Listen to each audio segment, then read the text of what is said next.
Okay, Baetis are upon us. When I say Baetis, I mean blue-winged olives, and when I say blue-winged olives, I mean mayflies. And blue-winged olives are nymphs and adults and emergers. Anyway, now that we have that out of the way, we can tie a fly. For the sake of demonstration, I'm going to do this on a size 16 hook. Usually I'm tying these in an 18 or 20 when I'm fishing them on the stream. But this is a really simple fly. I fished it in Argentina to some pretty picky fish, and they ate it just fine. So it's really no secret. It's just a thorax pattern, or like Visadun style pattern that John Barr did. And so I'm incorporating the Mil-Spec body style into that Visadun style, and it just turns into a super cool fly. So anyway, we'll get started. First things first, you want to leave a tag end off the back of this fly. So I'm going to wrap down, making sure my thread's pretty flat, and leave this tag end hanging off the back of it. Now I'm going to take some fibbets or fibbettes or paintbrush fibers or whatever you like to call these things. I'm going to take 4 of them off. The reason I take 4 and not 2 is because they're really thin, and the fish that I have encountered don't really count tails very much anyway. It's frowned upon in the fish world. So the hardest part of this fly is getting 4 of these evened up in your fingers like that. So I'm going to tie these in so that they're roughly the length of the body of the fly, and just tie them going forward like that a little bit, so they're all just laying there nice and behaving well.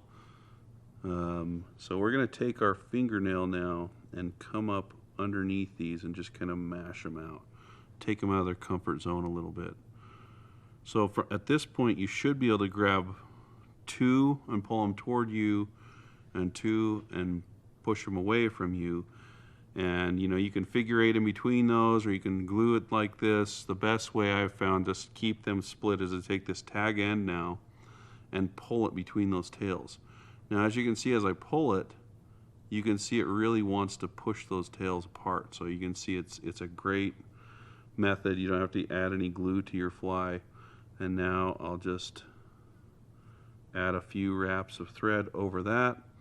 And now I'm going to trim these off kind of about right there, so that when I wrap forward, I've got a really level body. All right, so I'm going to make sure that I keep my thread nice and flat as I do these.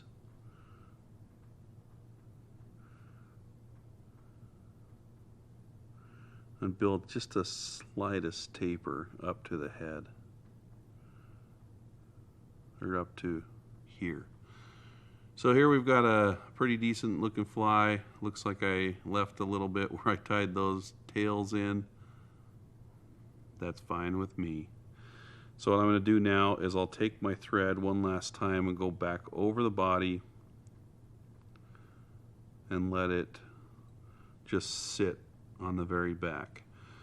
So instead of adding anything to rivet, whether it's a quill or a wire or another piece of thread, I'm just going to take a brown Sharpie. What, Curtis, what did you do to this?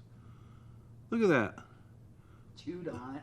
This is like worse than the Sharpies that my kids steal to draw poop emojis for me. Oh, demerit for Curtis. Can you guys please comment on this video about the importance of a good brown Sharpie? So now that we have that out of the way, I'm going to color about 2 inches worth. Luckily, it still colors thread just fine. So I'm going to make spaced wraps back up the fly, just like that, and that creates our segmented body. Now, the Visadun uses some type of polypropylene yarn, and luckily we have this EP trigger point fiber, which is treated with some type of floating magic, And I really like this Quicksilver color a lot. There's also a blue-winged olive color that works well for this. That's highly recommended. So I'm going to get, you know, a chunk of it. Get about half as thick as you want your wing to be. And this is up to you. Like if you want just a few strands of it, you can. If you want a really thick wing for rough water, you can do that as well. But this will basically aid the buoyancy of your fly. And I'm just going to tie it in right here with a few wraps. And then I'm going to just wrap a few wraps around the base of that wing, kind of like a parachute, but we're not going to have hackle going up that. So it's pretty long right now. I'll just trim it to length while we get tying it. Looks like it's trying to split apart on me still, so I'm going to take a few more wraps further up, and that will push those together. There we go. Now we have one single nice wing. All right, so I've already gotten a little piece of hackle from a Hebert Minor medium dyed dun bird that I have, and I'm going to tie that in. And I got my hackle so that's a little bit longer than I normally would put on this size of fly. And I'll tie that in right behind the wing and then advance forward and tie it in front of the wing a little bit. And that will prevent it from coming apart a little bit better. So I'm going to take my thread back to the back of the wing, and now I'll take some brown olive superfine dub, just a little bit,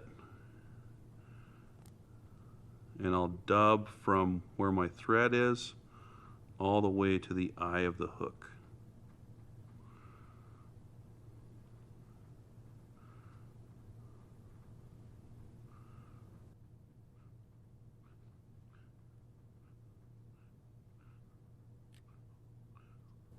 So as you can see, we've built up a nice little thorax here. And the next step is just wrapping our hackle forward. And just for Peter Steen, I'm not stripping one side of my hackle. My thread wanted to unwrap here. All right, damage control. There we go. So a few wraps behind it. Drop your dubbing on the floor, make a bunch of noise. And a few wraps in front.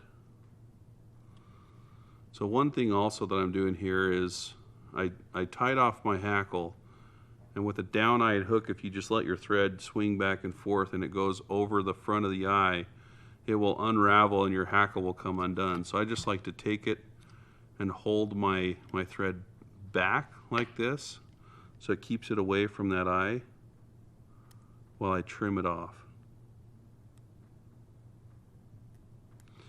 So from here, I can come in with a whip finisher and just create a nice little head.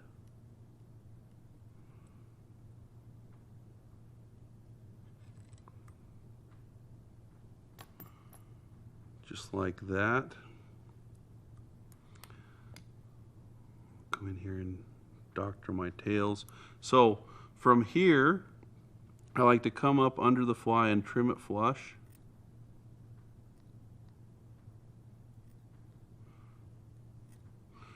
When I say flush, I mean really flush. You just want a few fibers sticking out like that, and this wing will really help the buoyancy of it as well. And now I'm going to cut the wing pretty long. If you've ever fished a Baetis hatch, look at the body compared to wing length. So once I trim that off, I can come in here and sculpt the wing a little bit more Mayfly-ish. Kind of like that. But anyway, that's the fly that really got the attention of some really nice fish in Argentina, and just a really good overall Baetis pattern. One thing you can do is one thing you can do is mess around with the dubbing colors. So do one that's a little bit more green, do one that's a little bit more gray. You can do this in all different colors, but give them a tie and fish them hard.